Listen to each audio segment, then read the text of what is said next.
Izbira rekvizita je zgolj naključna. Seveda ne govorimo o tem, da je človek kanta za smeti, čeprav, če pa mečkam boljš pomislim, pa vse, kar dovolimo, da se v nas nabira in se smetimo, ja, marsikdo to res rata.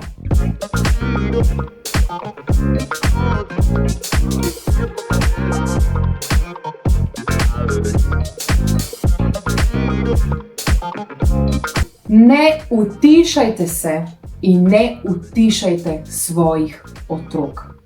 Kar se gremo zdaj in danes je norost. Ljudje kot ekonomlonci pokajo, implodirajo, eksplodirajo, skratka razganja jih po vrsti. In mi bi še kar radi vse držali pod kontrolo in na vse načine tiščimo tisti preklet poklopec na vrhu navzdol. Tiščimo, rinemo in skušamo držati pod kontrolo. S tem samo ustvarjamo kontraefekt. Nej se loputa odpre, nej bruhne ven, nej se podsedi, strese, kar se za stresno podsediti ima. Kako to sploh mislim? Naprimer, nej otrok pove svoje, nej zbruha svojo jezo, ogorčenje, stisko.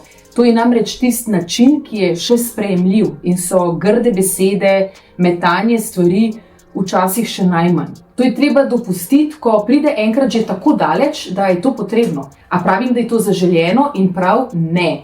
Ampak je pa dejstvo, da je že pred tem pri otroku bilo toliko stvari zgrešeno postavljenih, očitno, strani staršev, ostalih bližnjih, da mu moramo zdaj omogočiti vsaj ta zasilni izhod, če se hočemo izogniti najhujšemu možnemu scenariju, o katerih zdaj nočem govoriti. Naj se človek, ki žaluje zaradi slabih novic, ki jih je prejel, počuti slabo, naj dobi priložnost in razumevanje, naj začuti, da mu to pripada, da je to del njegove človeškosti in da s temi občutki ni nič narobe.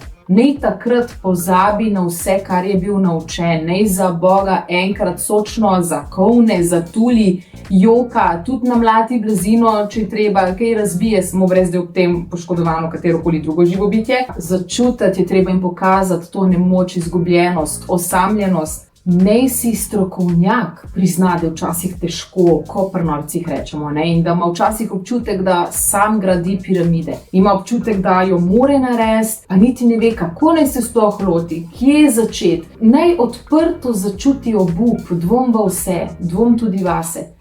To pomeni biti človek, ljudje dragi. A si lahko to dopustimo? A lahko to drugim dopustimo? In nehajmo naučeno pametovati, se delati močne, brez ukoreninjene sredice zdrave in se pretvarjati, da imamo vse pod kontrolo in kot tono riniti samo to svojo in tuje poklopke od loncev navzdol. Ker namreč kaj skupnega vsem tem in še številnim drugim primerom, ki sem jih danes naključno izbrala in opisala. To, da ljudje zgolj potrebujemo sprostiti napetost v svojih ekonomloncih. Do takrat seveda, dokler ne bomo premogli toliko modrosti in znanja, da do te nevarne točke in te potrebe sploh ne bomo več prišli. Namesto, da se delamo fine, pametne in vsemogočne, opremljene z najrazličnejšimi titulami, se dajmo koncentrirati na to, kar imamo v praksi moč pokazati koristnega in dokazati, podkrepiti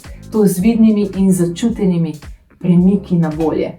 Dajmo se naučiti to redno odpirati, zapirati, dokler ne bo več potrebe po takem bruhanju, ker to je mehanizem, ki je vgrajen in lasten ljudem. Samo moramo se ga naučiti uporabljati, zato da ne pride do tistih neljubih dogodkov.